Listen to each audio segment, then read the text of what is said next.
তুই বেকারি ভালো রাখ দিল একদম রেডি আর কিছু পাই না আচ্ছা বিদেশি কম গেছে এরকম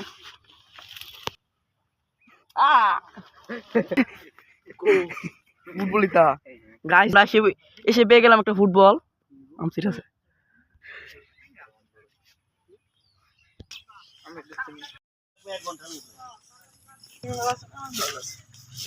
welcome to my blog and সবাই ভালো আছেন আমি ভালো আছি গাইস আজকে আমরা এসেছি গাজীপুর ঐতিহাসিক শ্রীপুর আম বাগানে যে আম বাগানের রাস্তা তখন দেখা এখন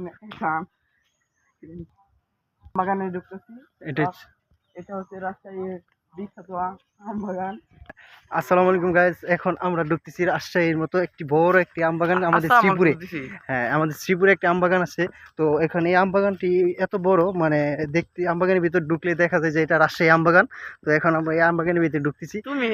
এখন আমরা এই আম বাগানের ভিতরে ঢুকতেছি। এই আম বাগানের প্রথম সারিতেই দেখা যাচ্ছে যে একটি আঙ্গুর বাগান। তো এই আঙ্গুর বাগানে তো কতদিন আগে আমরা আসছিলাম, তো এই আঙ্গুর বাগানে তো অনেক পরিমাণ আঙ্গুর ছিল, এখন নাই।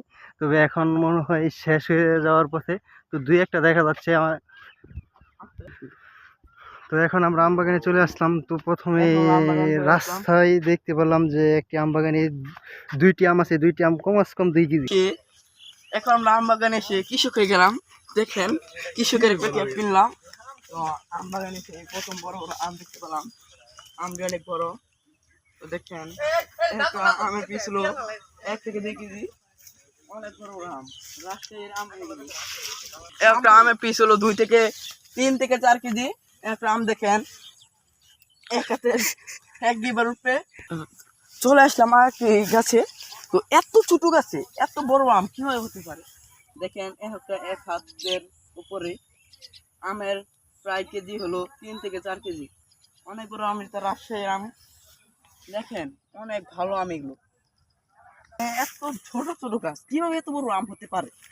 দেখুন একটা আম, যে সুন্দর সুন্দর অনেক বড় আম। এগুলো আম দেখতেও যেমন সুন্দর, খাইতে এসে এর থেকে বেশি মজা। দেখেন অনেকগুলো আম আছে এক গাছে, তাই প্রায় 3 থেকে 4টা আম হয়। অনেক বড় আম এগুলো। আমের প্রাইস একটা কিনলে একটা ফ্রি, 2টা কিনলে 4টা ফ্রি, 3টে কিনলে 2টা ফ্রি। দেখেন কি সুন্দর সুন্দর আম। আম কিভাবে হতে পারে জানেন? বলেন, এত ছোট গাছ নাকি? আবার ভয় হচ্ছে, ভয় আবার আম জ্বালাবে এখান দিয়ে। দেখেন আম জ্বালাইবো, আম জ্বালাবে। আমি এখন হয়ে গেলাম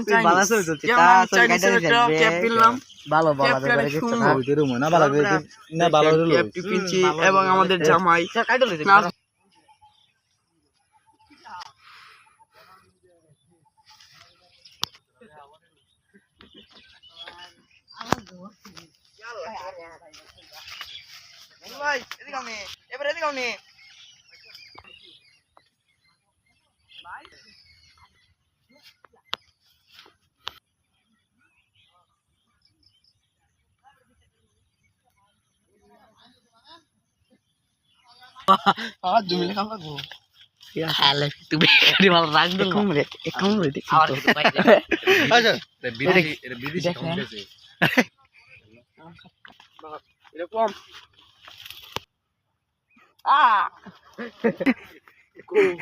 ফুটবলিতা গাইস এসে পেয়ে গেলাম একটা ফুটবল আম ঠিক আছে।